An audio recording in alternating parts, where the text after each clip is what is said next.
Hello everyone, सो अब start करने वाले चैप्टर 13 जिसमें हम 13.1 conditional probability, 13.2 independent event, 13.3 Bayes theorem total probability and 13.4 जो रैंडम वेरिएबल वाली एक्सरसाइज है उसे कंप्लीट करेंगे। तो देखिए, प्रोबेबिलिटी के लिए आपको पता होना चाहिए कि कोई भी एक्सपेरिमेंट, ठीक है, जिसका सर्टेन कोई इवेंट हमें नहीं पता, रैंडम ही होता है, ठीक है, जिसमें कोई भी आंसर आ सकता है, उसको जो आंसर आता है उसको हम आउटकम बोल देते हैं। सैम्पल स्पेस टोटल आउटकम जितने भी होते हैं उसको बोलते हैं इवेंट। जब जब हम वर्ड यूज़ करेंगे मतलब वो उसका एक सबसेट है, ठीक है, उस सैम्पल स्पेस का। अब अगर प्रोबेबिलिटी का हम वैसे फॉर्मूला देखें जो हमने पहले वाली एक्सरसाइजेस में देखा हुआ है, तो वो होता है कि टोटल प्रोबेबिलिटी जो भी आपका फेवरेबल आउटकम है उसमें टोटल प्रोबेबिलिटी से डिवाइड कर देते हैं, ठीक है। हमें प्रोबेबिलिटी की एक बात याद रखनी कि प्रोबेबिलिटी जो होती है, जो पक्का है कि होगा ही होगा आंसर, उसका 1 होता है। और वैसे प्रोबेबिलिटी 0 से ग्रेटर इक्वल और 1 से लेसर इक्वल होती है, ठीक है। किसी भी प्रोबेबिलिटी की किसी भी इवेंट की प्रोबेबिलिटी ग्रेटर इक्वल होगी, उसके बाद सम ऑफ प्रोबेबिलिटी 1 ही होगा हमेशा। जब वर्ड यहाँ पे आएगा म्यूचुअली एक्सक्लूसिव, ठीक है, कोई चीज़ एक्सक्लूसिव है यानी कि उसका जो आंसर होएगा वो क्या होएगा, P E union F is equal to P E plus E F. का मतलब है कि यहाँ पे जो ई इंटरसेक्शन एफ था ना वो क्या होगा, चला गया। क्यों? क्योंकि एक्सक्लूसिव का मतलब होता है कि इंटरसेक्शन क्या हो जाए, जीरो हो जाए, यानी कि प्रोबेबिलिटी जीरो आएगी। इंटरसेक्शन उसमें कुछ भी कॉमन नहीं होगा। और एग्जॉस्टिव का मतलब होता है, अगर यहीं पे एग्जॉस्टिव वर्ड आ जाए उसका मतलब होता है कि ई यूनियन एफ जो है उसका आंसर हमेशा क्या आएगा, 1 आएगा, ठीक है। तो इसके बाद हम स्टार्ट करते हैं कि इसमें क्या क्या थ्योरम है। जब आप किसी भी इवेंट्स हैं जो म्यूचुअली एक्सक्लूसिव नहीं है ना, तो उसके लिए हम प्रोबेबिलिटी का फॉर्मूला क्या पढ़ते हैं, ये जो अभी हमने लिखा पी ए पी बी और ये ए इंटरसेक्शन बी। अगर यहाँ पे 3 केस आ जाए तो देखिए पहले तीनों को ऐड करते हैं, फिर different A B B C A को माइनस कर देते हैं और लास्ट में इंटरसेक्शन को प्लस करते हैं। सबसे कम यूज़ होता है ये फॉर्मूला, ये जस्ट एक्स्ट्रा मैं आपको बता रही हूँ, ठीक है। जब कोई म्यूचुअली एक्सक्लूसिव होगा तो उसमें ये जो पी ए इंटरसेक्शन बी वाला पोर्शन है ये तो क्या हो गया, ये तो जीरो ही होगा। तो ये फॉर्मूला बन गया। मल्टीप्लिकेशन थ्योरम क्या कहती है, जिसको हम इंडिपेंडेंट इवेंट्स भी बोलते हैं, ठीक है। जहाँ पे लिखा है कि वो बोथ अक्कर होंगे, ऑल 3 अक्कर होंगे, यानी कि उनका प्रोडक्ट लेते हैं हम। उसके बाद अगर 3 वैल्यू आ गई तो 3 का प्रोडक्ट आ गया। ऐसे केसेस के लिए, ठीक है, अगर ए और बी म्यूचुअली एक्सक्लूसिव भी है और एग्जॉस्टिव भी है, ठीक है, तो यूनियन क्या होगा, हमेशा आंसर 1 आएगा। अब एक प्रोबेबिलिटी का रूल है नॉट वाला। नॉट का मतलब क्या होता है, सपोज मेरे को ए नॉट निकालना है, इसको ए डैश भी लिख लेते हैं ना, तो इसका आंसर क्या होगा, 1 में से प्रोबेबिलिटी ऑफ ए को माइनस कर देंगे, नॉट ए लिखा मिल जाए या डैश मिल जाए, ठीक है। अब इसमें हमें जो जो प्रॉब्लम्स मिलेंगी फेस होने के लिए वो देख लेते हैं। जैसे कि कंडीशनल प्रोबेबिलिटी। कंडीशनल प्रोबेबिलिटी का मतलब क्वेश्चन आएगा कैसे, ध्यान रखना आपने, जैसे मैं बता रही हूँ ये 13.1 का केस है। और पता कैसे लगेगा कंडीशनल प्रोबेबिलिटी आ गया, या तो इफ़ लिखा होगा या इफ़ इट इज़ नोन, ठीक है, या it is known, it is given, ऐसे लिखा होगा। अगर ये इतना सा लिखा हुआ है ना, उस पर आपने थोड़ा सा अलर्ट हो जाना है कि प्रोबेबिलिटी ई एफ वाला क्वेश्चन तो नहीं है ये। इसका मतलब क्या होता है, प्रोबेबिलिटी ऑफ ई व्हेन, इसका मतलब व्हेन एफ हैज़ हैपेंड, यानी कि ये वाली जो चीज़ है वो ऑलरेडी हो चुकी है और अब हम इसकी बात कर रहे हैं, ई की बात कर रहे हैं। इसका फॉर्मूला क्या होता है, जैसे अगर मैं यहाँ पे पी बी ए, इसको बी अपॉन ए ऐसे भी लिख देते हैं, पी बी ए ऐसे भी लिख देते हैं, इसका दोनों का इंटरसेक्शन ऊपर और अपॉन में जो पीछे होती है वैल्यू वो आती है, ए है तो ए आएगा, ठीक है। अब अगर प्रोबेबिलिटीज़ हम टोटल प्रोबेबिलिटी का फॉर्मूला देखें तो ये बेस थ्योरम से रिलेट करते हैं, ठीक है। इससे पहले हमने इंडिपेंडेंट इवेंट्स 13.2 में क्या था कि प्रोबेबिलिटी ए इंटरसेक्शन बी जब करते हैं तो वो अलग अलग आती है आंसर, ठीक है, इसका मल्टीप्लिकेशन आ जाता है। पता कैसे लगेगा, 13.2 ये वाला क्वेश्चन है जिसमें आपको लिखा मिल जाए कि बोथ है, ठीक है, ऑल 3 है, या फिर नीदर नॉर है, आइदर और है, ऐसे वाले क्वेश्चन जो होते हैं ना वो 13.2 इंडिपेंडेंट इवेंट्स वाले। प्रोबेबिलिटी अगर टोटल की बात करूँ तो इसमें क्या होगा, आपको सेपरेट सेपरेट इवेंट्स मिल जाएंगे जिसमें आपको एक टास्क मिलेगा, कोई भी एक जिसको आपने एसोसिएट करना है। जैसे मैंने आपको टास्क दिया कि रेड पेन लेके आना है, ठीक है, और मैंने आपको रूम्स बता दी कि क्लासरूम 1 है, क्लासरूम 2 है, क्लासरूम 3 है। अब आपका पहला टास्क क्या होगा, आप पहले रूम चूज़ करोगे। मैंने फर्स्ट रूम चूज़ किया और फिर मैं अब जब उस रूम में पहुंच गई तो मैंने पूछा कि रेड पेन है। प्लस का मतलब होता है और, ठीक है, यहाँ जो मैं बता रही थी, अगर एंड आ जाएगा उसका मतलब इंटरसेक्शन, और अगर और होता है उसका मतलब होता है यूनियन। सो यहाँ पे दूसरे रूम में अपने गए, यहाँ पे नहीं मिला पेन, और है ना यहाँ पे दूसरे रूम में जब पहुँच गए तब रेड पेन मांगा। यानी कि ये सब है क्या, आप इवेंट्स पहले डिसाइड करते हो उसके बाद अपना टास्क परफॉर्म करते हो। अब बेस थ्योरम पता कैसे लगेगा कि बेस थ्योरम, जैसे मैंने आपको बोला कि रेड पेन लेके आना है ना, अब आप रेड पेन ले आए, ये तो हुआ टोटल प्रोबेबिलिटी। लेकिन अब ये पूछा जाए कि ये जो रेड पेन आया है, रेड पेन तो आ गया, व्हेन ए हैज़ हैपेंड, जब रेड पेन आ चुका है, क्या प्रोबेबिलिटी है कि वो फर्स्ट रूम से आया था, ठीक है। तो जब ऐसे उल्टा क्वेश्चन पूछ लें तो उसको क्या बोलते हैं, बेस थ्योरम, ठीक है। बेही बात पूछ ली आपसे। अब इसके लिए करना क्या होता है, जो क्वेश्चन पूछा, जिस रूम के बारे में पूछा, तो उसको हम ऊपर रख देते हैं, ठीक है। यहाँ पे ए ई वन आ जाएगा और अपॉन में क्या आया, ई वन, ए ई वन, और अगर इससे नहीं मिला तो दूसरे से मिला होगा, यानी कि सारा टोटल जहाँ जहाँ हम रेड पेन ढूंढने गए थे वो वाला, ठीक है। अब इसकी बात एक याद रखना कि ये डिसजॉइंट होते हैं, मतलब एक तो एक्सक्लूसिव होते हैं, एक एग्जॉस्टिव होते हैं, उसी में बेस टर्म लग सकती है, यानी कि इनका इंटरसेक्शन 0 आना चाहिए और यूनियन करने पे 1 आ जाना चाहिए। ठीक है, एक ही के ये पार्ट है, कुछ भी एक दूसरे में मिक्स नहीं है और ये इससे बाहर नहीं है। ठीक, उसके बाद आता है आपका 13.4, जिसको एनसीईआरटी ने तो कट कर दिया लेकिन सीबीएसई ने रखा है। Random variable. रैंडम वेरिएबल होता क्या है, एक रियल वैल्यूड फंक्शन होता है, ठीक है, जिसका आंसर पॉजिटिव नेगेटिव जीरो कुछ भी आ सकता है, और इसको हम कैपिटल लेटर से भी शो करते हैं। प्रोबेबिलिटी डिस्ट्रीब्यूशन क्या होगा, जब हम रैंडम वेरिएबल की प्रोबेबिलिटीज़ देखते हैं, ये भी एग्जांपल करेंगे। मीन का जो फॉर्मूला है, इसको एक्सपेक्टेशन भी बोल देते हैं, ठीक है, तो करके इसको EX या फिर X से डिनोट कर देते हैं। इसका फॉर्मूला होता क्या है, जितने आपके रैंडम वेरिएबल है, ये प्रोबेबिलिटी डिस्ट्रीब्यूशन बना, उसमें आपने जितनी वैल्यू यहाँ पे रखी, सपोज मेरा आंसर आया 1, एग्जाम्पल देती हूँ, जैसे मैंने आपको बोला कि आपका हेड मिलना चाहिए, तो आपने सैम्पल स्पेस बनाया, head head head tail tail head और टेल टेल।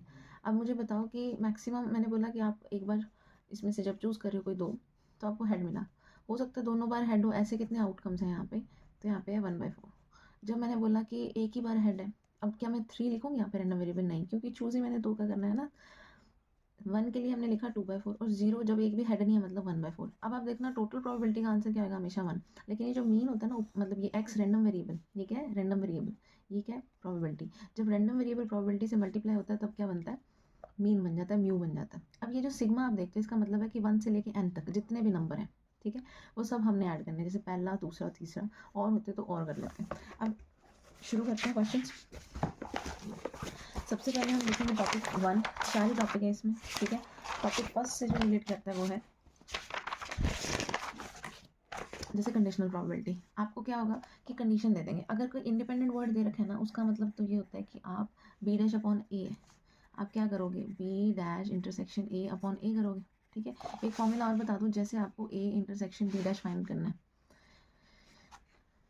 ठीक है, तो इसका मतलब क्या है, A तो हो पर B ना हो, इसका हम कैसे फाइंड करेंगे, PA में से हम माइनस कर देंगे इन दोनों का इंटरसेक्शन, ठीक। सिमिलरली अगर आपको कभी ऐसा मिले कि A के ऊपर भी डैश है और B के ऊपर भी डैश है, तो क्या करेंगे, हम डैश कॉमन ले लेते हैं, ये क्या बना, A यूनियन B का होल डैश, यानी कि 1 में से हम इसको माइनस कर देंगे। समझ आ गया, ये जो फॉर्मूला है इसका ध्यान रखना है। अब जब भी कोई कॉइन, जैसे यहाँ पे टॉस हो रहा है, कहता अब फेयर कॉइन जो है उसको टॉस किया साइमल्टेनियसली, मतलब जैसे भी randomly, probability of event that at least 1 head comes up, at least मतलब कम से कम एक आए, ज़्यादा आए तो कोई प्रॉब्लम नहीं है, ठीक है। तो इसमें आप इसमें सैम्पल स्पेस बनाओगे और टोटल आंसर आ जाएगा। Sum of the number obtain throwing the number dice is 9। तो डाइस जब आप थ्रो कर रहे हो, कितनी बार पेयर ऑफ डाई है, यानी कि वो 36 आउटकम्स बनेंगे, उनमें दोनों का सम कितना बन रहा है, 9 बन रहा है, ठीक है। अब 8 और 1 वाला कैटेगरी तो है नहीं, यहाँ पे 6 और 2 आएगा या 2 और 6 आ जाएगा, ठीक है, 4 और 4 आ जाएगा, ऐसे करके आपने इवेंट्स ढूंढ लिए। Probability the number obtain on the dice is one of the dice, one of the dice का मतलब दोनों में से किसी एक का आंसर क्या है, 4 है, ठीक है। अब देखो कैसे पता लगेगा कि ये कंडीशनल का इफ आ गया, इफ के बाद वाली लाइन क्या है, इफ सम ऑफ नंबर, ये एफ है, फाइंड प्रोबेबिलिटी, ये ई है, तो ई मेरा क्या बना कि 1 ऑफ द डाइस इज 4, यानी कि हो सकता है 4 4 है।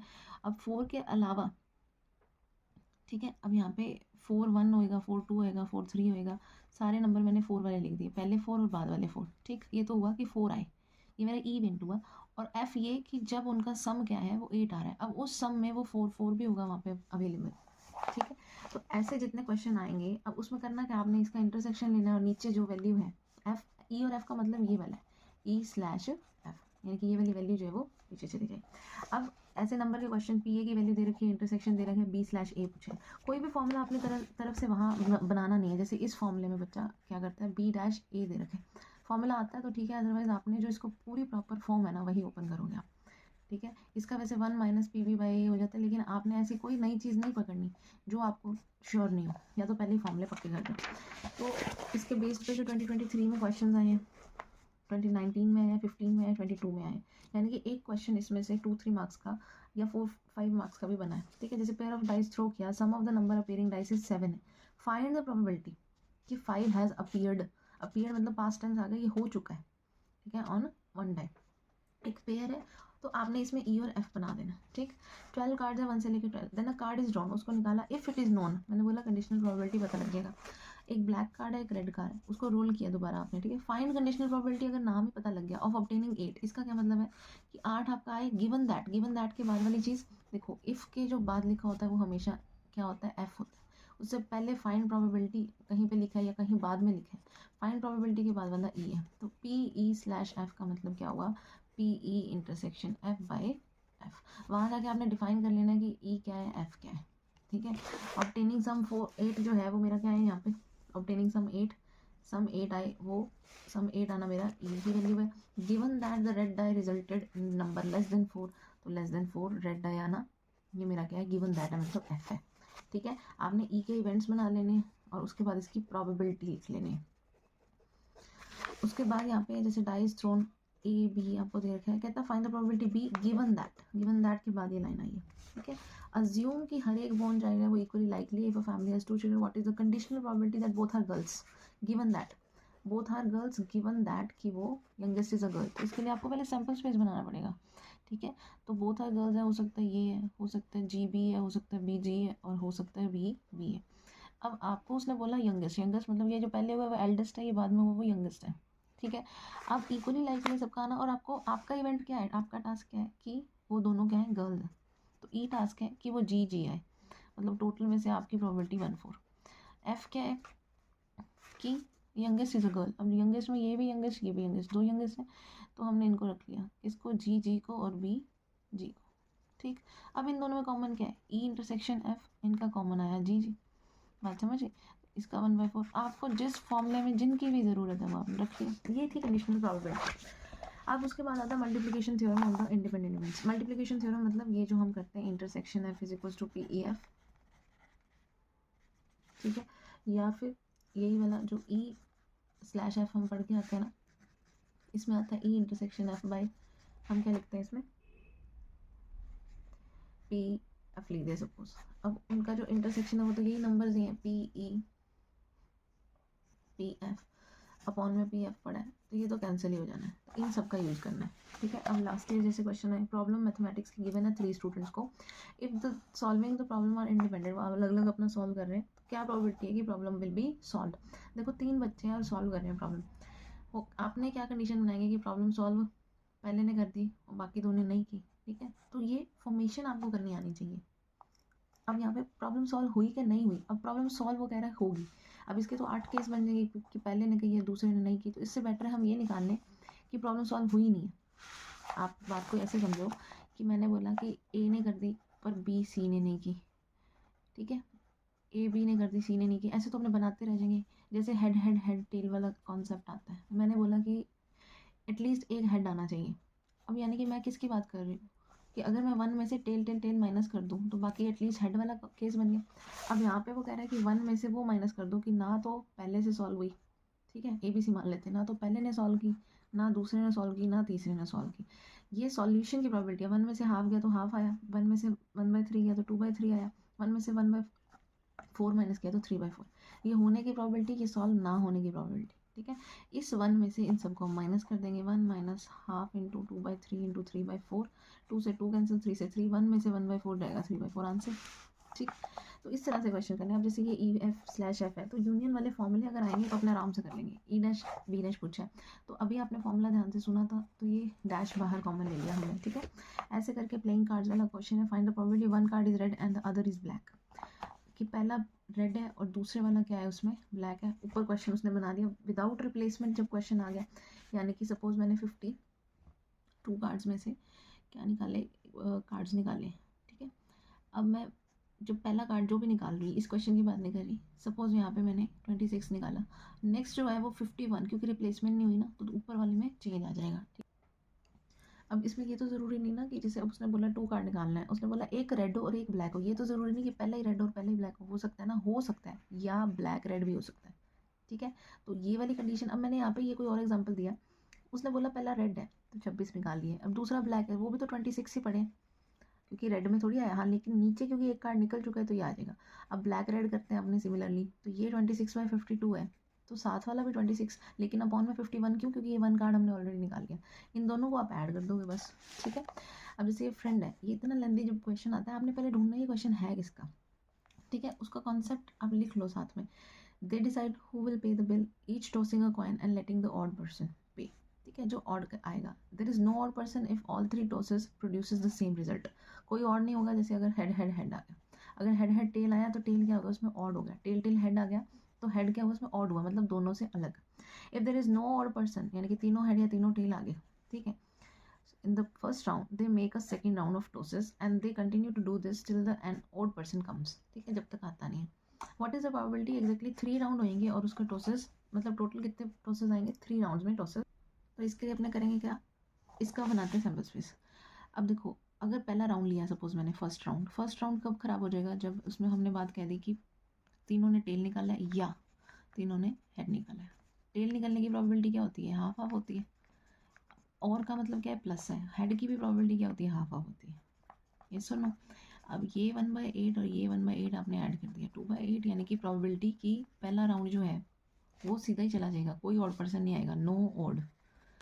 वो क्या है 1/4. तो ऑड आएगा, इसकी प्रोबेबिलिटी क्या है, कितनी प्रोबेबिलिटी आ गई 3/4. कैसे निकाला मैंने इसे, 1 में से 1/4 को माइनस कर दिया.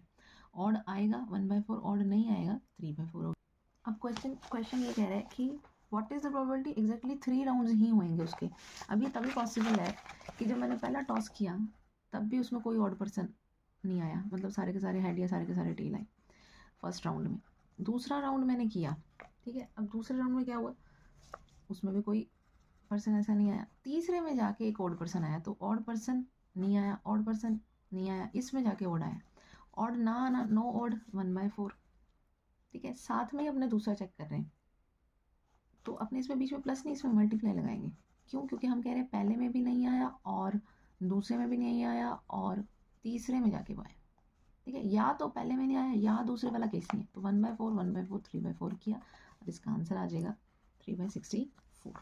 ठीक है, कुछ क्वेश्चन को आपको ऐसे समझना पड़ेगा. अब जैसे ये क्वेश्चन है, out of 8 outstanding student in a school in which there are 3 boys 5 girls and team of 4 उन्होंने सेलेक्ट करनी है. ठीक है, find the probability that 2 boys and 2 girls are selected. अब हमेशा याद रखना, जब भी कॉम्बिनेशन वाले क्वेश्चन आएंगे ना, उसको आपको कॉम्बिनेशन का फॉर्मूला लगाना है.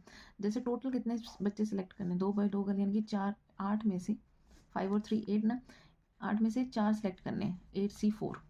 ठीक है, आपको उसने बोला कि कितने 2 बॉयज़ लेने हैं, तो 3 बॉयज़ में से 2 बॉयज़ लिए, 3C2 को मल्टीप्लाई किया, 5 गर्ल्स में से भी 2 लेना है, 5C2. ये प्रोबेबिलिटी निकली. ठीक है, जब आपने चूज़ करना है, पेयर्स बनाना है, कॉम्बिनेशन करना है ना, तब आप इसका यूज़ करें. तो ये था आपका इंडिपेंडेंट इवेंट्स. अब उसके बाद आता है बेस थ्योरम. ठीक है, वैसे इंडिपेंडेंट इवेंट में ऐसे क्वेश्चन भी बहुत है अच्छे, आप ट्राई ज़रूर करना हर एक. बेस थ्योरम का सिंपल टारगेट क्या है कि पता कैसे लगता है बेस है. जैसे एक क्वेश्चन कि किसी मल्टीपल चॉइस के क्वेश्चन को या तो उसको पता है, देखो जब किसी को आंसर पता है ना, वो श्योर है कि मुझे आंसर पता है तो मेरा आंसर सही होएगा. If I know the answer, what is the probability that it will correct it 100%. ठीक, और या वो गैस करते हैं, तो 2 वर्ड बार बार आएंगे, नो गैस है ना, गिवन दैट, नो, यानी कि ये जो बार बार वर्ड आ रहे हैं वो आपके इवेंट्स है. लास्ट में भी कहीं ना कहीं आएगा. What is the probability that student knows the answer given that. क्या प्रोबेबिलिटी है कि बच्चे को आंसर पता है, गिवन दैट कि उसने आंसर करेक्ट दिया जब उसको आंसर पता है मतलब एक को नो मान लेंगे और एक को अननोन मान लेंगे या गेस मान लेंगे. ठीक है, प्रोबेबिलिटी कि जब उसको आंसर पता है और उसका आंसर सही होगा. ठीक है, ए इवन आ जाएगा इसका आंसर यहाँ पे. प्रोबेबिलिटी कि जब उसको आंसर नहीं पता फिर भी उसका आंसर सही होएगा. ठीक, वो इसमें आपको प्रोबेबिलिटी दे रखी है, इसमें जस्ट पुट करना है आपको. अब क्या प्रोबेबिलिटी है कि उसको पता था तब आंसर सही है, जब आपका क्वेश्चन आपको ले जाके वापस उस पर पहुँचा देना इवेंट पे, मतलब वो बेस का क्वेश्चन है. ठीक है, अब जैसे ये जितने बड़े बड़े आप क्वेश्चन देख रहे हैं सारे बेस के. ठीक है, आपको पैटर्न ढूंढना है. जैसे यहाँ वो कह रहे हैं कॉलेज में रहते हैं, हॉस्टल में रहते हैं. आप पहले ये देखो, कॉलेज हॉस्टल है ना, तो ये और लास्ट में भी हॉस्टल, यानी कि ये जो कॉलेज हॉस्टल चल रहा है ये तो इवेंट चल रहे हैं. अब काम करना क्या है कॉलेज हॉस्टल वालों ने, वो कहते हैं कि A ग्रेड आ जाए. ठीक है, लास्ट में भी आपको वो लाइन मिल जाएगी. याद रखना ये चीज़, आपको फाइंड आउट ऐसे ही करना है. इससे जस्ट ऊपर वाला क्वेश्चन है कि ABC है, इन्होंने कंपनी में अप्लाई किया ये रेशो के साथ, और काम ये इस तरह से करते हैं. If the change does not take place, अब देखो यहाँ पे चेंज वर्ड आ रहा है, चांसेस ऑफ देयर सिलेक्शन है, अपने को मिल गए. और उसके बाद उसने प्रॉफिट ऑफ द कंपनी ये देखा. If change does not take place, अगर चेंज नहीं होता, what is the probability that it is due to appointment of C. तो यानी कि अब अपने को ABC निकालना है. लेकिन जब भी आपको ये रेशियो वाला क्वेश्चन दिया था ना, उसमें प्रोबेबिलिटी ऐसे आती है कि A चेंज करेगा कि नहीं, उसकी प्रोबेबिलिटी है 4 5 6 और 7. समझिए, B की प्रोबेबिलिटी कि वो चेंज करेगा कि नहीं, C की प्रोबेबिलिटी, और उसके बाद जो इम्प्रूवमेंट होएगी. ठीक है, पूछिए C की, यानी कि C वाला इवेंट ऊपर आ जाएगा. कोई मर्जी आप क्वेश्चन लेते हो, जैसे ये 3 कॉइन्स हैं, एक 2 हेडेड है, ये बड़ा फेमस क्वेश्चन होता है. 2 हेडेड का मतलब है कि यहाँ पे भी हेड है यहाँ पे भी हेड है, तो हेड आने की प्रोबेबिलिटी 100% होगी. एक होता है 3/4, यानी कि उसको इस तरह से बना रखा है कि ज़्यादातर वो हेड ही देते हैं. एक है बिल्कुल फेयर, इसकी कहीं प्रॉब्लम नहीं है, इसको जैसे भी टॉस करोगे ये रैंडम आंसर देगा, ठीक है। तो टू हेडेड कॉइन है जिसके दोनों ये बायस्ड कौन है, अब बायस क्या बताएगा, वो टू हेडेड थोड़ी बताएगा, टू हेडेड तो हमें खुद पता होना चाहिए कि हेड आने की प्रोबेबिलिटी 1 होगी। और जो थर्ड कॉइन है उसका भी वो क्यों बताएगा, जो अनबायस्ड है, ठीक है। अनबायस्ड मतलब हमें पता होना चाहिए कि वो हेड भी हाफ देगा और 50-50% चांसेस है। 3 में से कहता है एक चूज हुआ जी, यहाँ पे आके वो आपको चीज़ बताता है कि उसने पहला काम क्या करना है, जो कॉइन का चूज होना हमारा इवेंट है। तो E1 E2 E3 हमारे इक्वल चांसेस हो गए 1/3 1/3 1/3। प्रोबेबिलिटी के टू हेडेड कॉइन्स हैं। लास्ट वर्ड आप जब भी क्वेश्चन का देखोगे ये क्या होगा, ज़्यादातर इवेंट होगा, ज़्यादातर इवेंट होगा। रिस्पेक्ट इन द सोसाइटी, अब यहाँ पे क्वेश्चन है ट्रूथफुल पर्सन जो होता है वो कमांड करता है, एक जो सच बोलता है, ठीक है, 5 में से 4 बार सच बोलता है। ये क्वेश्चन बहुत बार आता है सच बोलने वाला। एक्चुअली एक 6 आया, इसकी क्या probability, NCERT question I, truthfulness का आपको बताना, सच बोलेगा या सच नहीं बोलेगा उसकी प्रोबेबिलिटी आ जाए। इस तरह से आपने बेस थ्योरम को भी क्वेश्चन को जरूर ध्यान से देखेंगे। ये केस बेस इसके बहुत सारे क्वेश्चन आते हैं, ठीक है। और केस बेस अगर ये आते हैं और ऐसा आपको कहीं मिल जाए, इसका सिंपल वो मतलब ये पूछ रहा है टोटल प्रोबेबिलिटी का फॉर्मूला, आई की वैल्यू 1 पुट की मैंने, ठीक है, ठीक है। उसके बाद आई की वैल्यू 2 पुट की, आई की वैल्यू 3 पुट की, बस इन सब का एडिशन पूछ रहा है वो। अभी हार्ट अटैक वाला जो क्वेश्चन है ये इसमें किया गया, इसने स्टार्टिंग में एक 40% दे दिया। आपको ये ध्यान रखना है कि आपने बंदे ही 40% में से चूज़ किए हैं, ठीक है, यानी कि 40 का 30% और 40 का 25%, बस जिसने इतनी सी बात समझ ली। अब एनसीईआरटी पार्ट है ये, है ना। तो अब क्वेश्चन क्या है, कहता है कि एक जो हार्ट अटैक आने के चांसेस हैं वो वैसे 40% है, और ये 40% में से भी मेडिटेशन और योगा करते हैं कुछ, उनको 30% आता है, और जो ड्रग रिड्यूसेस यानी कि जो दवाइयाँ वगैरह लेते हैं वो 25%। अब कोई पेशेंट को उन्होंने सिलेक्ट किया और वो जो 2 ऑप्शन है ना, इफ़ आफ्टर गोइंग थ्रू 2 मतलब इन दोनों ऑप्शन में 50-50 है, वो योगा भी ले सकता है और क्या कर सकता है वो कोई दवाइयाँ भी ले सकता है। तो पहले आपका काम हुआ कि आप चूज़ क्या कर रहे हो, योगा चूज़ करोगे दवाई चूज़ करोगे, फिर योगा चूज़ करने, मरना तो है ही देखो, है ना। सो फाइंड द प्रोबेबिलिटी कि जो मर गया, सॉरी जो यहाँ पे कोर्स उसने योगा चूज़ किया और उस बेचारे को हार्ट अटैक आ गया, ठीक है, तो वो किसकी वजह से था।